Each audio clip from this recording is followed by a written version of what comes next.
ఇందులో మొట్టమొదటిగా మనం తెలుసుకోబోతున్న ఆశ్చర్యకరమైన అంశం,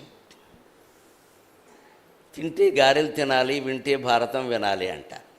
రామాయణానికి లేదు ఇది, భాగవతానికి లేదు, ఏ విషయానికి లేదు, భగవద్గీతకి లేదు, హనుమాన్ చాలీసాకి లేదు, దేనికి లేదు. ఒక్క భారతానికి మాత్రమే ఉంది ఇది. పైగా ఈ గారెలు వండడం తినడం తెలుగు వాళ్ళకి తెలిసినంతగా ప్రపంచంలో ఎవరికి తెలియదు. ఆ గారెకి చిల్లెవరు కనిపెట్టారో కానీ ఆ ఇల్లాలకి నమస్కారం. 10 గారెల చిల్లులో పట్టే పిండితో 11వ గారె వేసుకోవచ్చు. ఎకానమీ అంటారు దీన్ని. ఇంత చేస్తే ఆ చిల్లు ఎందుకో తెలియదు, కనిపెట్టారంతే.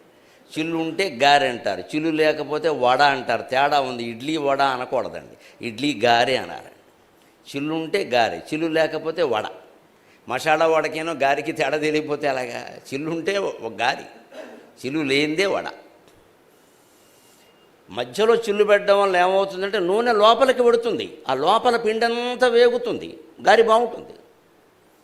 అందుకే మీరు వడలు తిన్నప్పుడు గమనించండి, శనగ వడలు అవి వేస్తారు కదా, మధ్యలో కాలం అవి సరిగ్గా వేగవు, పచ్చిగా ఉంటాయి.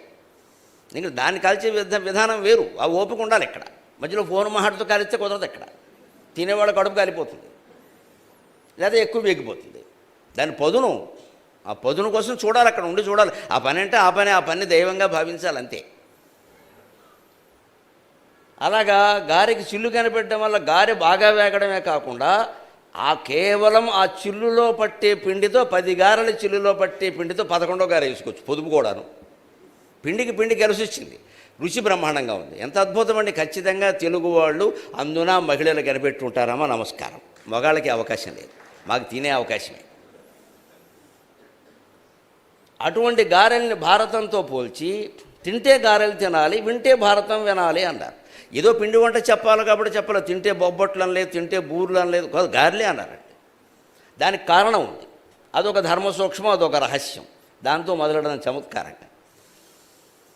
ఎందుకు గారెలతోటి భారతాన్ని పోల్చారు?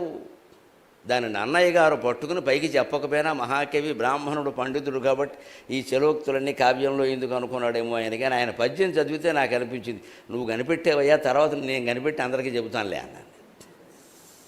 ఆయన భారతాన్ని గురించి ఏమంటారు అంటే, వ్యాసుడు ఊరికే టూకీగా ఒక మాట చెప్పి వదిలేశాడు భారతాన్ని గురించి. ఇందులో ఏముంది అంటే, యదిహాస్తి తదన్యత్ర యన్నేహాస్తి నకుత్రచిత్ ధర్మే చ అర్థే చ కామే చ మోక్షే చ భరతర్షభ అన్నాడు.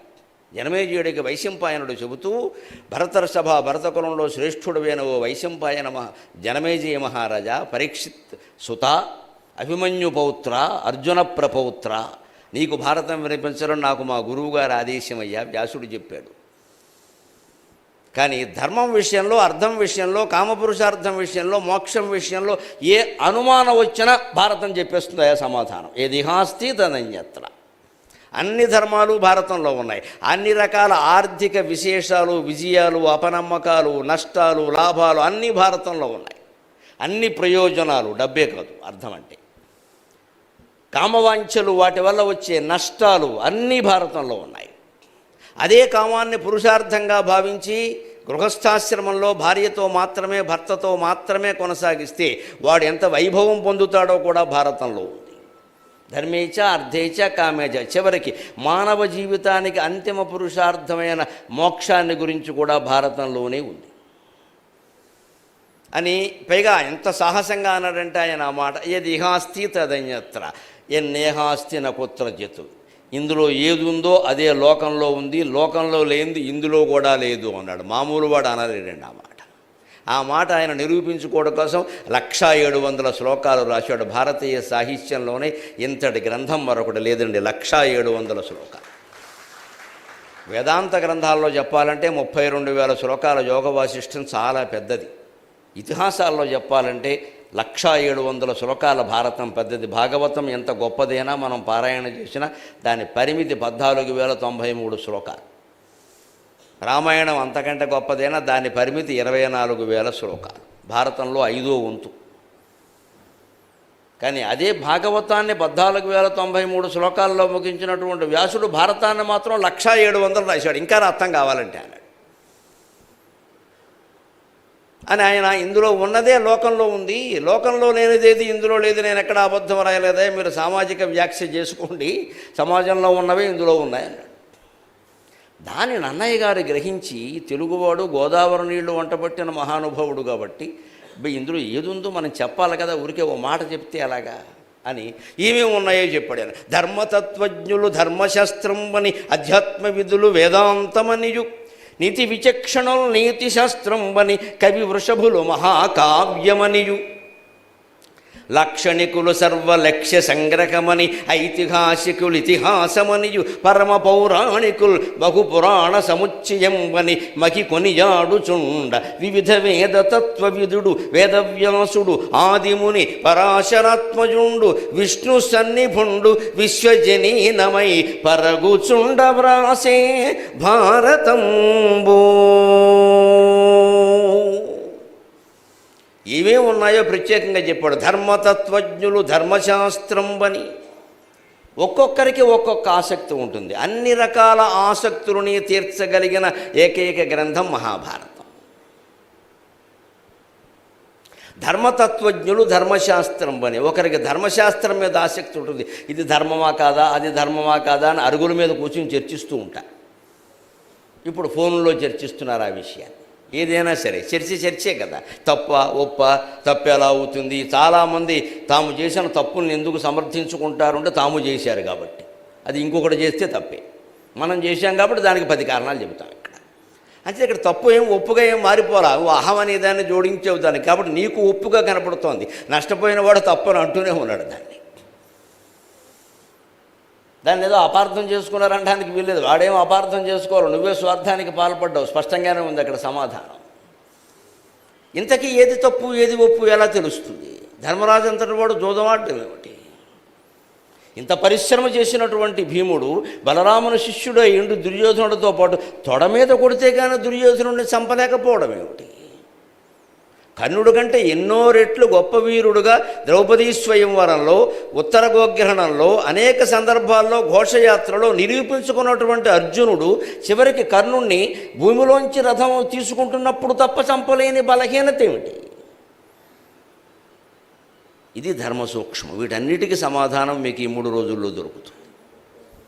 ఇంత గొప్ప భీష్మ పితామహుడు ధర్మం కోసం గురువుతో యుద్ధం చేసిన మహానుభావుడు ఒక ఇల్లాలని నిండు సభలోకి లాక్కొని వచ్చి తన వంశానికి చెందిన ఆవిడ్ని, కోడలని, ఒక మహాసాధ్విని, అగ్ని నుంచి పుట్టినటువంటి పతివ్రతని, శచీదేవి అంశగా లోకమంతా భావించినటువంటి ద్రౌపదీదేవిని, తన మునిమనవరాలు వయస్సున్నావిడ్ని సభలోకి, నిండు సభలోకి తీసుకొచ్చి వస్త్రాపహరణం చేస్తుంటే అంతటి ధర్మమూర్తి మాట్లాడకుండా ఉండడం ఏమిటి? కనీసం ఖండించద్దా?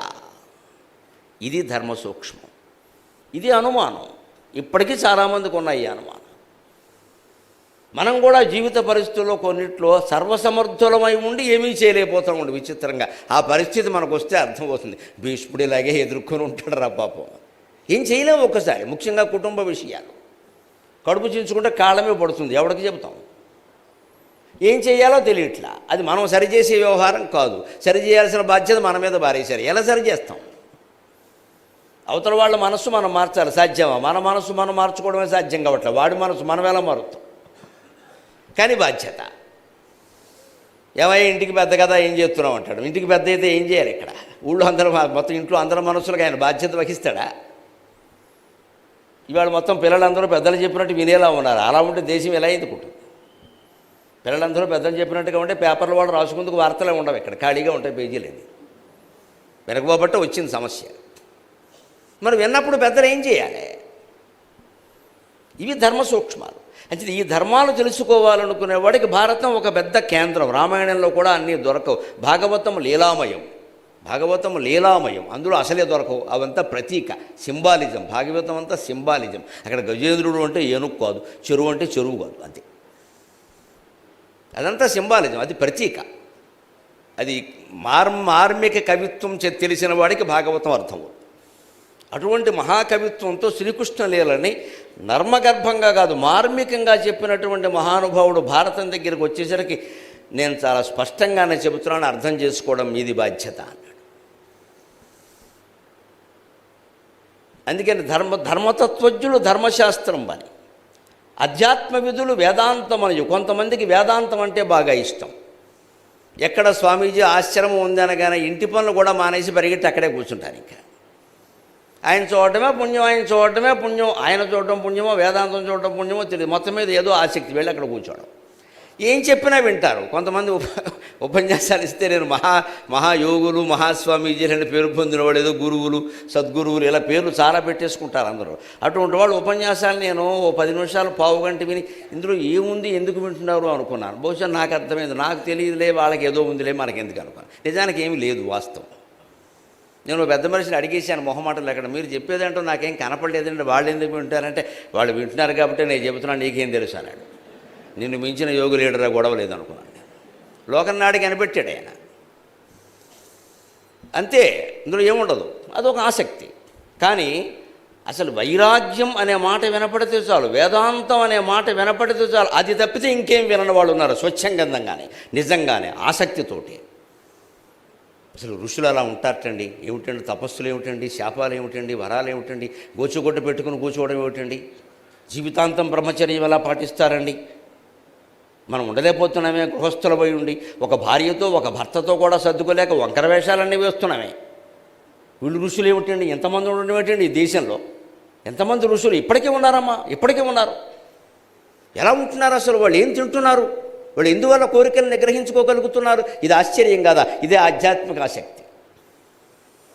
ఒక యోగి ఆత్మకథ లాంటివి, స్వామిరామ ఆత్మకథ లాంటివి చదివితే తెలుస్తాయి. రామకృష్ణ మఠం వారి గ్రంథాలు చదివితే ఇంకా బాగా తెలుస్తాయి. రామకృష్ణ పరమహంస పెళ్లి చేసుకుని 20 ఏళ్ళు వయోభేదం ఉన్నటువంటి అమ్మాయిని ఎదురుగా పెట్టుకుని ఈయన ఆవిడని ముట్టుకోలేదు, ఆవిడ ఈయన్ని ముట్టుకోలేదు, ఇద్దరు దంపతులే. మరి ఎక్కడ అసంతృప్తి లేదు, ఎక్కడ పొరపాటు మాట, ఆవిడ్ని పలకరించినా ఈయన్ని పలకరించినా భార్య గురించి భర్త గురించి వేరే వ్యాఖ్య లేదు. ఆవిడ దేవత, ఆయన దేవుడు అని ఆవిడ, అంతే. ఏమనాలి ఈ దాంపత్యాన్ని? ఇది ఆధ్యాత్మికమైన ఆసక్తి, ఇది వేదాంతం. అటువంటివి భారతంలో ఉన్నాయి. జరత్కారు మహర్షి భార్య ఒకే ఒక సంతానాన్ని కన్నప్పటికీ వాళ్ళు ఇంచుమించు రామకృష్ణ పరమహంస శారద లాంటి వాళ్ళు, శారదాదేవి లాంటి వాళ్ళు. ఒక్క సంతానం అంతే, మళ్ళీ ఇంకేం లేదు. ఇంకా ఆయన చెప్పేశాడు స్పష్టంగా. అటువంటి కథలు ఉన్నాయి. అధ్యాత్మ విధులు వేదాంతం మరియు నీతి విచక్షణలు నీతి శాస్త్రం అని, నీతి నీతి నీతి అని మోరల్ వాల్యూస్ అంటామే. ఈవేళ మనం నైతికమైన విలువలు, వాటి గురించి తాపత్రయ వాళ్ళకి ఆ నైతికమైన విలువలన్నీ భారతంలో కనపడతాయి. ఏది నీతో ఏది అవినీతో చాలా స్పష్టంగా పాత్రల మనస్తత్వం ద్వారా చెప్పిస్తాడు వ్యాసు. కవి వృషభులు మహాకావ్యమనయు. మాలాంటి కవులు ఉంటారు, కవిత్వం అంటే రసజ్ఞత ఉన్నవాళ్ళు ఉంటారు. మంచి వర్ణనలు ఏమన్నా ఉన్నాయండి, ఎక్కడైనా సరోవరాన్ని వర్ణించారా, స్త్రీలను వర్ణించారా, ఓ పిల్లాడ పుడితే వర్ణించారా, ఓ ఉత్సవాన్ని వర్ణించారా, ఆకాశాన్ని వర్ణించారా, సముద్రాన్ని వర్ణించారా. నాకు ఆ వర్ణనలు అంటే ఇష్టం. వర్ణనలన్నీ అబద్ధాలు. నిజానికి కవిత్వం అంటే అబద్ధం. నిజానికి అందమైన అబద్ధాన్ని కవిత్వం అంటారు. అబద్ధం కవిత్వం అంటే, కానీ అందంగా ఉంటుంది అది అంటారు. కానీ అది సరదా కొంతమందికి, దానివల్ల చాలా ఉన్నతులు అవుతాడు అతను. నాకు కవిత్వం కావాలని అంటే వ్యాసుడు అద్భుతమైన కవిత్వాన్ని కూడా ఇచ్చాడు. అంతేకాదు లాక్షణికులు సర్వ లక్ష్య సంగ్రహం. ఇంకొంతమంది పండితులు ఉంటారు లోకంలో, వాళ్ళకి ఎంతసేపు ఛందస్సు, వ్యాకరణం, యతి, ప్రాస అది పట్టుకుని గొడవ పెడతారు. ఇంత పెద్ద పద్యం కూడా మనం కష్టపడి చెబితే అందులోనూ ఈ అఖండ యతి వేశారు మీరు, ఇది చెల్లుతుందా అంటాడు. మొత్తం పద్యం అంతా పోయింది కదా, అందులో ఉండే రసం అంతా పోయింది, ఆ కథ అంతా పోయింది. ఆ అఖండ యతి పట్టుకుంటాడు. పోనీ ఏదో నాకు దోచింది వేశానండి, మీరు ఎలా వేస్తారు, మీరు ఏమన్నా మహాకేవే అంటాడు. ఆయనకి ఆ పిచ్చి. అది లక్షణ శాస్త్రం, అది వ్యాకరణం. వ్యాకరణ దోషం ఉంది ఇందులో, ఈ పద్యం పనికిరాదు అంటాడు. అది ఎంత గొప్ప పద్యమైనా సరే. వాళ్ళు నిజంగా వ్యాకరణ శాస్త్రం పట్టుకుని నిలబడితే మేం కాదమ్మా, కాళిదాసాదులు నిలబడరు అక్కడ. ఆయన కవిత్వంలో కూడా దోషాలు ఉంటాయి. ఆయన మీద చర్చ జరిగింది. చివరికి ఏం చెప్పారంటే ఇది వాల్మీకి ప్రయోగం, ఇది కాళిదాసు ప్రయోగం అని వదిలేశారు. ఇది వాల్మీకి ప్రయోగం, ఇది కాళిదాసు ప్రయోగం అని వదిలేశారు. నాకు ఆదిత్య హృదయంలో ఒక చిన్న ప్రయోగం అనుమానం వచ్చింది. అందులో మంచి పండితుడు అన్నాయని 3 రోజుల క్రితం నేను అడిగాను, నాకు ఇది అనుమానంగా ఉందండి, ఈ ప్రయోగం ఏమిటి అని. ఆయన ఏదో కొంచెం సర్ది చెప్పే ప్రయత్నం చేసి, అబ్బాయి ఇది వాల్మీకి ప్రయోగం వదిలేసాను, నమస్కారం అన్న. ఆయన సామాన్యుడు కాదు, ఓరియంటల్ కాలేజీ ప్రిన్సిపాల్గా చేసిన ఆయన, కాబట్టి నేను అడిగాను. చెప్పేటప్పుడు మనకు కొన్ని అనుమానాలు ఉంటాయి, తీర్చుకోవాలి కదా. అందుకే నేను చదువుతుంటే నాకు వ్యాకరణ సంబంధం, అది అర్థం గురించి కాదు, వ్యాకరణ సంబంధంగా ఇది పుల్లింగం స్త్రీలింగం తేడా ఉంది కదా, ఇలా ఎందుకు వచ్చింది ప్రయోగం అని దాంట్లో మంచి నిష్ణాతుడైన వాడినే అడిగాను. ఆ వ్యాఖ్యానం ఎవరు రాశారో వారినే అడిగాను, వారి శిష్యుల్ని అడిగాను. ఆయన పాపం చెప్పేదో అటు ఇటు వాల్మీకి ప్రయోగం వదిలే అన్నాడు. వదిలేశాను అంతే. కానీ ఆ ప్రయోగాన్ని పట్టుకుని ఇంకా అదేదో వాల్మీకి రామాయణం అంతా ఏం కావాలి? అంత రామాయణం మనం చదువుతున్నప్పుడు, అంత రసరమ్యమైన వర్ణన మనం వింటున్నప్పుడు పానకంలో పుడకలాగా ఈ వ్యాకరణ దోషాలు పట్టుకుని వేళ్లాడకూడదు. అది రసజ్ఞత కాదు. అక్కడ వదిలేయాలి దాన్ని. మహాకవులు నమస్కారం. కానీ ప్రమాదో ధీమతామపి అనే మాట అందుకే వచ్చింది. పెద్దవాళ్ళు కూడా కొన్ని పొరపాట్లు చేస్తారు. వదిలే ఆ విషయాన్ని, ఊరికి సాగదు. ఇక అలాంటి వాళ్ళకి లక్షణ ప్రయోగాలు కావాలన్న వాడికి అందులోనూ ఇవి లక్షలు దొరుకుతాయి. 1700 శ్లోకాల్లో వ్యాసుడు రాశాడండి, వదిలేయండి అంటారు అంతే. ఆ సందర్భం అలా రాయక తప్పదంతే. లక్షణికులు సర్వ లక్ష్య సంగలకమని ఐతిహాసికులు ఇతిహాసమని ఇంకో గొప్ప విషయం. హిస్టరీ. ఇతిహాసం అంటే సంస్కృతంలో హిస్టరీ, చరిత్ర కాదండి. చరిత్ర అంటే సంస్కృతంలో ప్రవర్తన అని అర్థం. తెలుగులో చరిత్ర అంటే హిస్టరీ అని అర్థం. హిస్టరీని సంస్కృతంలో ఏమంటారు అంటే ఇతిహాసం అంటారు. కొంతమందికి చారిత్రక పరిశోధన మీద ఆసక్తి. పాండవులు ఎక్కడ పుట్టారు, హస్తినాపురం అంటే ఇప్పుడు ఏమిటి, ఇంద్రప్రస్థం అంటే ఏమిటి, ద్రౌపది పాంచాల రాజకుమార్తె కదా, మరి పాంచాల రాజ్యం ఇప్పుడు ఎక్కడుంది, అక్కడ ఏమైనా ద్రౌపది గురించిన విశేషాలు ఎవరైనా మాట్లాడుకుంటున్నారా, అక్కడ పుట్టుంటే మరి చెప్పాలి కదా. ఈ చారిత్రక పరిశోధన మీద ఆసక్తి కలిగిన వారికి భారతీయ ఇతిహాసాల్లో భారతాన్ని మించిన గ్రంథం లేదండి. అద్భుతమైన ఆకరాలన్నీ అందులో ఉంటాయి. భారతం జరగలేదు అన్నవాళ్ళు చాలామంది నోళ్ళు 40-50 ఏళ్ల క్రితమే మూతబడ్డాయి. ఎందుకంటే హర్యానా రాష్ట్రంలో ఇప్పటికీ కురుక్షేత్రం అని ఒక శాసనసభ నియోజకవర్గం ఉంది. దానికి ఒక ఎమ్మెల్యే ఉన్నాడు. దాని పేరే కురుక్షేత్రం.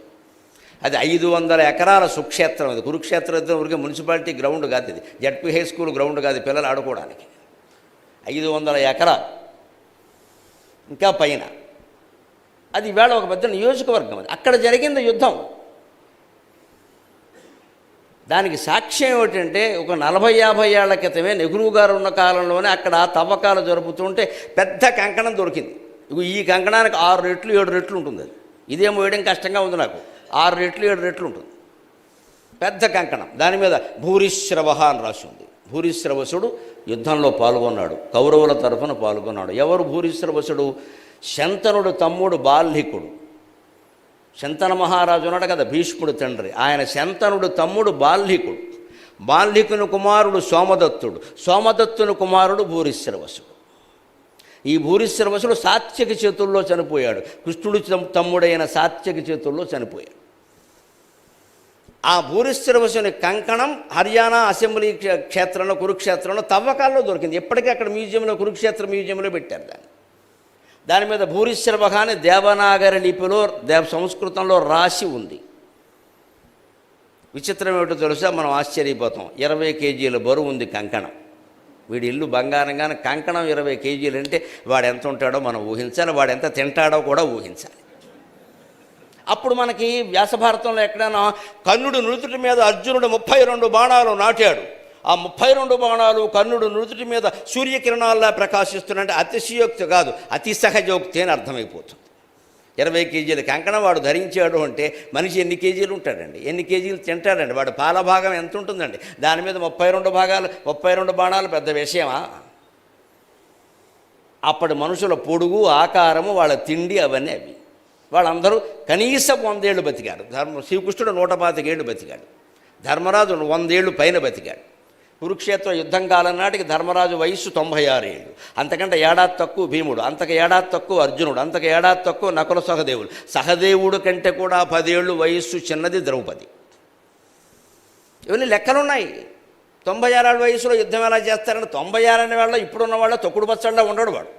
వాడు నూనె మాగాయలే మెరిసిపోతూ ఉంటాడు. ఊరగాయల రోజుల్లో చెప్పుకోవాలి. తొక్కుడు పచ్చడి వేరు, నూనె మాగాయ వేరు. మాగాయ వేరు, నూనె మాగాయ వేరు. అందుకని వాడు నూనె మాగాయలే మెరిసిపోతూ ఉంటాడు వాడు ఇక్కడ.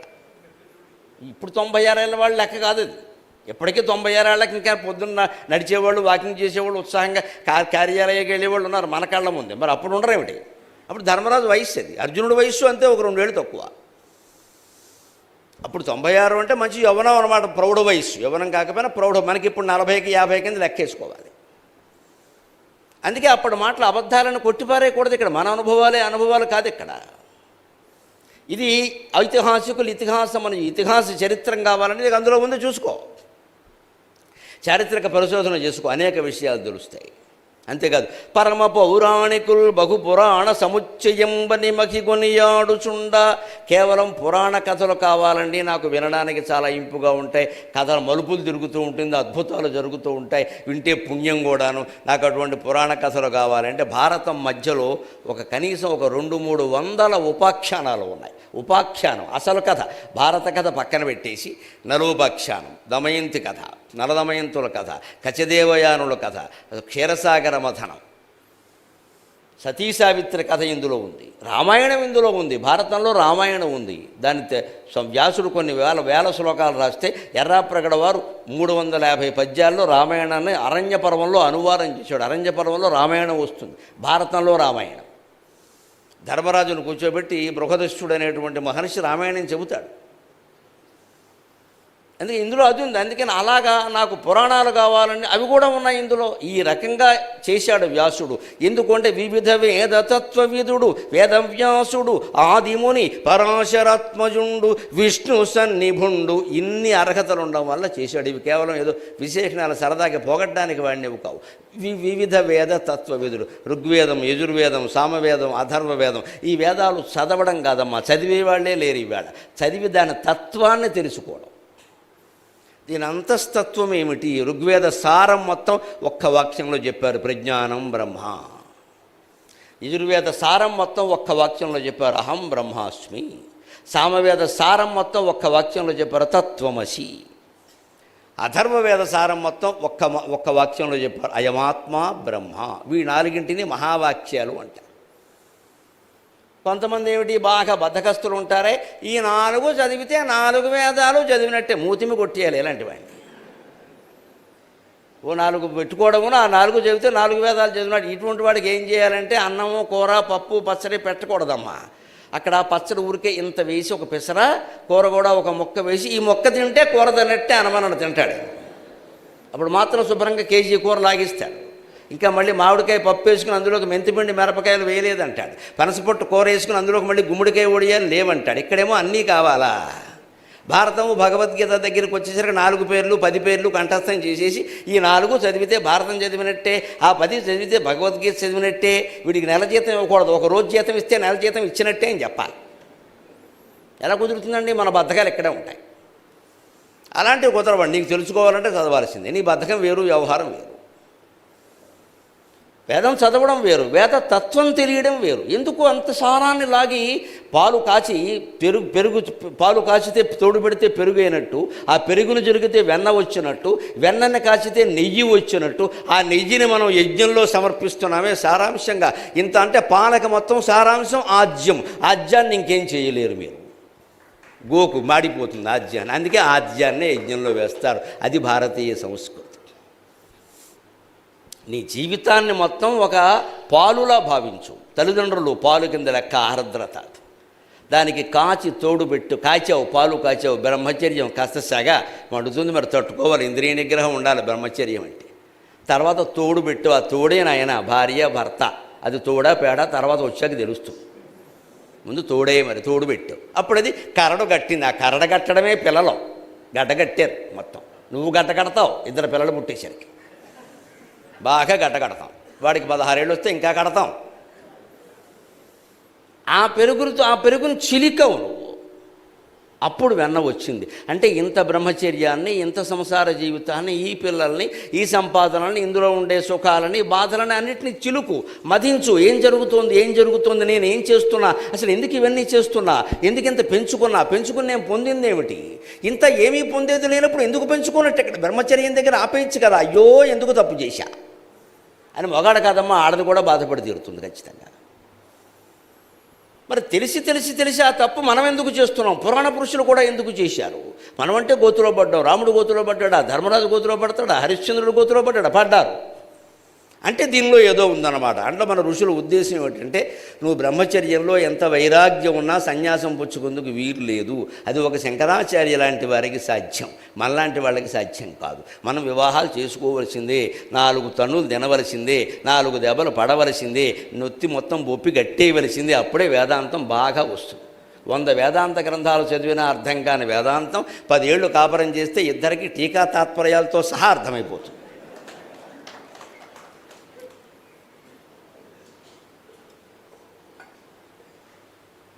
సమస్య ఎదుర్కోవలసి వచ్చినప్పుడు ఒళ్ళు మండిపోతుంటే, రాత్రులు నిద్ర పట్టకపోతే, అన్నం ఎక్కకపోతే అర్థం కాదమ్మా జీవితం. ఎవడు చెప్పాలి ఇక్కడ? స్వానుభవం మీద అర్థమైనటువంటి వేదాంతం ఎప్పుడు శాస్త్ర పఠనం వల్ల అర్థం కాదని. గ్రంథం చదువుతుంటే అన్నీ బాగానే ఉంటాయి, ఎందుకంటే అవన్నీ వాళ్ళ అనుభవాలు, మన అనుభవాలు కావు. మనకి వినడానికి సినిమా చూసినాం సరదాగా ఉంటాయి. సినిమాలో చూడండి, సినిమా కష్టాలు అంటారు. హీరో గారు విపరీతంగా కష్టాలు పడిపోతూ ఉంటాడు పాపం. మనం ఇక్కడ టెన్షన్ పడిపోతూ ఉంటాం, ఎందుకంటే 150 రూపాయలు ఇచ్చాం కదా. హీరో బాగుంటే బాగుండు, హీరో ఎప్పుడు బాగానే ఉంటాడమ్మా, వాడు ఎక్కడో బాగానే ఉన్నాడు, వాడి ఇంట్లో ఉరికే బొమ్మది, నువ్వు కంగారు పడుతున్నావు కానీ అక్కడ సినిమా కష్టాలు అంటారు. అందుకని అంటే మరి సినిమాలో కష్టాలు చూడగలుగుతున్నాం కదండి, పైగా డబ్బెట్టి కొనుక్కొని చూస్తున్నాం కదండి. మన జీవితంలో ఒక కష్టం వచ్చేసరికి ఎందుకు చెల్లించిపోతున్నాము? సరిగ్గా ఇక్కడ ఉంటుంది వేదాంతం. నీ జీవితాన్ని నువ్వు సినిమాలా చూడగలిగితే మొత్తం వేదాంతం నీకు వంట పట్టినట్టే లెక్క. ఇది నాది కాదు, నేను ఉన్నాను, ఈ శరీరంలో నేను ఉన్నాను, అంతేగాని ఈ జీవితం నాది కాదు. It is going on, I am not doing. ఇంగ్లీషులో చెప్పాలంటే అది నడుస్తోంది, నేనేం చేయడం లేదు ఇక్కడ. ఈ అహం, ఈ కర్తృత్వ భావన, ఈ అహం అనేది వదిలిపెట్టి అది నడుస్తోంది, నడవని. ఇందులో నేను నాది అనే 2 ప్రవేశించకుండా ఉంటే ప్రతివాడు వాడి జీవితాన్ని సినిమాలో చూడగలడు. ప్రతిదానికి ఓ నవ్వు నవ్వుతాడు, వదిలేస్తాడు. మనం అలా వదలలేకపోతున్నాం. నాటకాల్లో కానీ సినిమాల్లో కానీ నాయకులు పిల్లలు కష్టాలు పడుతూ ఉంటే మనం విచిత్రంగా చూస్తున్నాం, ఆనందంగా చూస్తున్నాం. భలే తీసాడు సినిమా అంటున్నాం, భలే మలుపు తిప్పాడు అంటున్నాం. మరి నీ జీవితం మలుపు తిరిగేసరికి ఎందుకంత కంగారు పడిపోతున్నావు? ఇది మన అనుకుంటున్నాం, అది మనది కాదు అని తెలుసుకుంటున్నాం. లోకంలో ఒక బిచ్చగాడు ఉంటాడు, ఆయన నిజంగానే విశాఖపట్నం వీధుల్లో భిక్షాటన చేసుకుంటున్నాడు. ఒక నటుడు బిచ్చగాడు వేషానికి ఒప్పుకున్నాడు. ఆయన ఏం చేశాడంటే బిచ్చగాడుగా నటన అభ్యాసం చేయడం కోసం ఈయన తిరిగే వీధుల్లోనే తిరుగుతున్నాడు. ఈయన అభ్యాసం కోసం. నటన బాగుండాలంటే సహజత్వం తెలియాలి కదా. ఏ వీధులు తిరుగుతాడో, ఏమంటాడో, ఎలాంటి బట్టలు కట్టుకుంటాడో, ఎవరెవరు ఇతను ఏమంటారో, ఇతను ఎలా పడతాడో, ఇవన్నీ చూడాలని ఈయన వెనకాల బయలుదేరాడు. ఎప్పుడు ఈ బిచ్చగాడు చాలా ఆందోళనతో ఉంటాడు ఖచ్చితంగా. ఎందుకంటే అతనికి అది సొంతం, అది తప్పించుకోలేని వ్యవహారం. ఈవేళ దొరికింది ముష్టి, రేపు దొరుకుతుందని లేదు. కానీ నటుడు ఉన్నాడే వెనకాల, బిచ్చగాడగా నటించడం కోసం ఈయన వెనకాల అభ్యాసం కోసం వచ్చాడే, వాడు ఎప్పుడూ నవ్వుతూనే ఉంటాడు. మీరు గమనించండి, పెట్టినా పెట్టకపోయినా, తిట్టినా కొట్టినా నవ్వుతాడు. ఎందుకని నేను బాగా యాక్ట్ చేస్తున్నా, కొట్టినా కూడా స్పందించరా, నేను చాలా గొప్ప బెగ్గరగా ఉంటాను, డైరెక్టర్ నన్ను మెచ్చుకుంటాడు.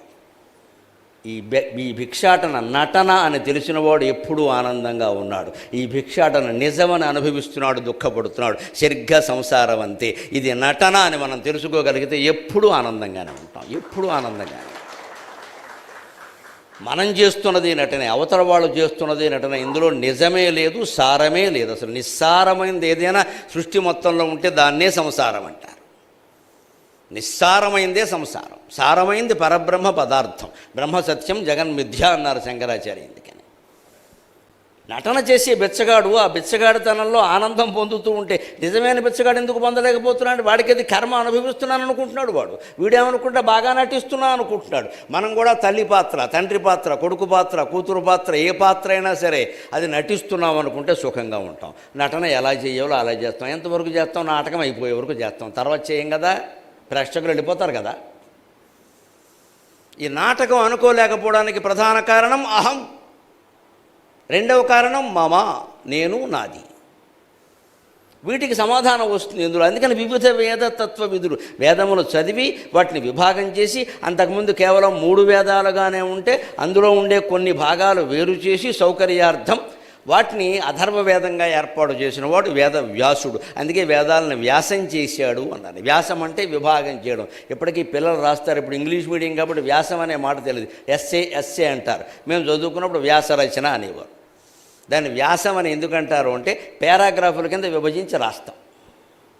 ఆ విభజించడాన్నే వ్యాసం అంటారు. తెలుగు మాధ్యమంలో చదివిన వాళ్ళకి అర్థమవుతుంది. వృత్తాకారం ఉందనుకోండి, సర్కిల్, మధ్యలో డయామీటర్ ఉంటుంది. డయామీటర్ని తెలుగులో ఏమంటారు? వ్యాసం అంటారు. దాంట్లో సగాన్ని రేడియస్, దాన్ని ఏమంటారు? వ్యాసార్థం అంటారు. వ్యాసార్థం అంటే వ్యాసుడిలో సగం సుకుడా. అది వ్యాసం అంటే ఆ వృత్తాన్ని మధ్యలోకి ఉండే గీత, అంటే వృత్తాన్ని విభాగం చేసింది కదా, అదే వ్యాసం. అలాగే వేదాలను విభాగం చేశాడు కాబట్టి వేదవ్యాసుడు అన్నారు. వేదాల మీద ఆయన ఏమి ఎస్సే రాయలేదు. ఆయన తత్వం తెలుసుకుని చేశాడు ఆ పని. మనకు తత్వం తెలియకపోవడం వల్లే తత్తికొడుకులాగా దెబ్బలాడుకుంటున్నాం. ఒకటి ఇది నిజమే అనుకుని తత్వం తెలిస్తే అక్కడికక్కడే వదిలేస్తాం విషయాన్ని. ఇదే మిథ్య, దీని గురించి మనం ఆలోచించుకున్న దానికి వదిలేయండి, తెల్లారితే అదే పరిష్కారం అవుతుంది. ఎందుకంటే తెల్లారేసరికి మనం ఉండకపోవచ్చు. ఏ పరిష్కారం జరిగినా మనకు అనవసరం, మన వరకు పరిష్కారం అయిపోయినట్టు. రేపు చేద్దాం, ఎల్లుండి చేద్దాం, 5 ఏళ్ల తర్వాత చేద్దాం చిటికలేస్తూ అంతవరకు నువ్వు ఉంటావు ఇక్కడ. నువ్వు ఉండనప్పుడు ఆ పరిష్కారం ఎలా జరిగితే నీకేం? తాను పోయిన తర్వాత దేనితోనైనా పని ఏమి అన్నాడు చెన్నైసూరి. ఇది వేదాంతం. వివిధ వేదతత్వ విధుడు వేదవ్యాసుడు ఆది ముని అఖండమైన తపస్సు చేశాడు. మునే కర్మ మౌనం. మనం కూడా జీవితాల్లో ఆనందంగా ఉండాలంటే చాలా భాగం మౌనంగా ఉండాలి. మనకి చాలా కష్టమైన పని అదే. డబ్బా వాగుడు బాగా మనుషులకు అలవాటు, అందున భారతీయులకి బాగా అలవాటు, అందున ఆంధ్రప్రదేశ్ మహానుభావులకి మరీ అలవాటు. నోరు ఇప్పకుండా ఇంకా అవతలవాడు అడగకుండానే కుటుంబ విషయాలన్నీ మొత్తం చెప్పేయడమే వాడికి. ఈ డబ్బా వాగుడు మానుకోవాలి. వాడు అడిగిన దానికే చెప్పాలి. పృష్ఠస్థన్ ప్రకృతం వక్తి న పృష్ఠస్థాణువస్థిత అంటారు యోగ వాసిష్టంలో. అడిగితేనే మాట్లాడు. పృష్ఠస్థన్ ప్రకృతం వక్తి, అది కూడా ఏమడిగాడో అదే చెప్పు. రాముడు భార్య ఎవరంటే సీత అని చెప్పు. నీకు అది కూడా తెలియదా? ఈ వంకర వ్యాఖ్యానం వద్దు. వాడు అడిగాడు చెప్పేయంతే. ఇదే అహం ఇక్కడ. నీకు ఆ మాత్రం తెలియదా? ఏం చదువుతున్నావు ఇక్కడ? మీ నాన్న కూడా ఎందుకయ్యా రాముడు పెళ్ళని చెప్పడానికి? ఇదే అహం. ఇప్పుడు వాడికి తెలియదని మనకి తెలుసని ఇవన్నీ మనం నిరూపించుకోవాలి. ఇక్కడ మొత్తం కథ చెప్పి నేను అడగలేదు. ఆయన కేవలం చిన్న మాట అడిగాడు తప్ప ఇక ముందు భయపడి ఆ కుర్రాడు ఏం అడగడు. ఇంకా ఏమన్నా అంటే ఇంత పొడుగు సుత్తెత్తున్నాడు అంటాడు. చెప్పచ్చు కదా అడిగింది. అదే పృష్ఠస్థన్ ప్రకృతం వక్తి. అడిగితేనే మాట్లాడు, అడిగిందే చెప్పు. నపృష్ట స్థాణువత్ స్థిత. ఎవరు నిన్ను అడగకపోతే ప్రశ్నించకపోతే బండరాయిలా కూర్చో, మాట్లాడకు. ఎవడు నన్ను అడగట్లేదు, ఈ మధ్య నాకు గౌరవం పోయింది, నాకు గొప్ప జ్ఞానం ఉందని తెలియదేమో, అందుకని మనమే మాట్లాడేమనుకో మన అజ్ఞానం బయటపడుతుంది. మా కాకినాడలో ఓ గురువు గారు ఉండేవాడు. ఆయన చెప్పేవాడు ఎప్పుడు, ఆయన టెలిఫోన్స్లో పనిచేసాడు కానీ మంచి పండితుడు. ఆయన అనేవాడు, అబ్బాయి గరికపాటి ఉపన్యాసం ఇస్తున్నామంటే మన అజ్ఞానం బయట పెట్టుకుంటున్నాం అన్నమాట, జాగ్రత్త అన్నాడు ఆయన. అందరూ ఏదో ఒకటి పట్టుకుని ఆక్షేపిస్తారయ్యా, అందుకని మాట్లాడు, నీకు వాక్శక్తి ఉంది పర్వాలేదు, కానీ ప్రతిదీ నిజమే అనుకోకు.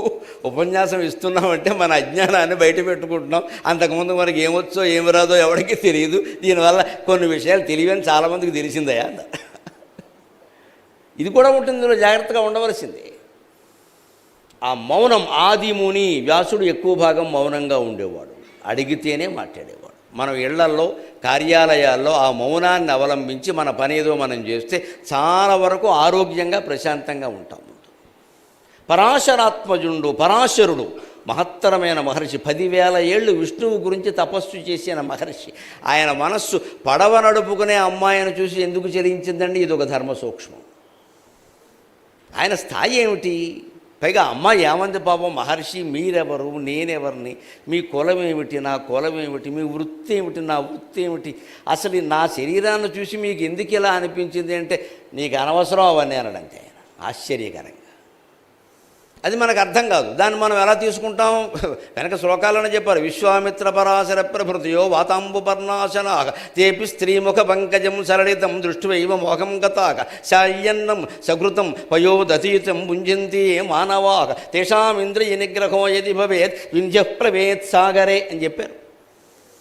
విశ్వామిత్రుడు పరాశరుడు మొదలైన వాళ్ళదే అందమైన స్త్రీలను చూసి పడిపోయారయ్యా. వాళ్ళేమో గాలి తీసుకున్నారు, పాకులు తిన్నారు, నీళ్లు తాగారు. అటువంటి వాళ్ళే అందమైన స్త్రీని చూడగానే మోహానికి లోనయ్యారయ్యా. మనం శుభ్రంగా సోనామసూరి తింటున్నాం, అక్కడ కేజీ 70 రూపాయలు పెట్టుకొని సన్నవరి బియ్యం సన్నగా ఉంటాయని. సగృతం మళ్ళీ నెయ్యి వేసుకుంటున్నాం, అందులో పాలు వేసుకుంటున్నాం, పెరిగేసుకుంటున్నాం, మసాలా వేసుకుంటున్నాం, మన బుద్ధులు తిన్నగా ఎందుకుంటాయన్నాడు. కానీ వాస్తవం ఏమిటంటే పరాశరుడు ఏ శాయ్యన్నమూ తినలేదు, తపస్సు మాత్రం చేశాడు. అంత తపస్సు చేసిన వాడు పల్లెపడుచును చూడగానే ఎందుకు పడ్డాడు అంటే, నాకు చాలా కాలం భారతం చదివినా ఆ విషయం తెలియలే. దేవీ భాగవతం చదివాక, అమ్మా నీకు నమస్కారం, నీ లీలకి నమస్కారం తల్లి జగన్మాత అన్నాను. దేవీ భాగవతంలో ఉంటుంది దానికి సమాధానం. జ్ఞానినామపి చేతాంసి దేవీ భగవతీ స బలాదాకృష్య స్వమాయా ప్రయచ్చతి. ఎంత జ్ఞాని అయినా సరే ఒక్కొక్కసారి లోకానికి ఉపకారం జరగడం కోసం, ఒక మహానుభావుడు పుట్టడం కోసం, ఒక మహత్తరమైన సంఘటన జరిపించడం కోసం అమ్మవారు లీలామానుషంగా ప్రవర్తించి ఆ మహానుభావుడికి ఒక పిచ్చి పని చేయిస్తుంది వాడి చేత. అంతే. జ్ఞానినామపి చేతాంసి దేవీ భగవతి సా బలాదాకృష్య మోహాయ యోగమాయా ప్రయచ్చతి.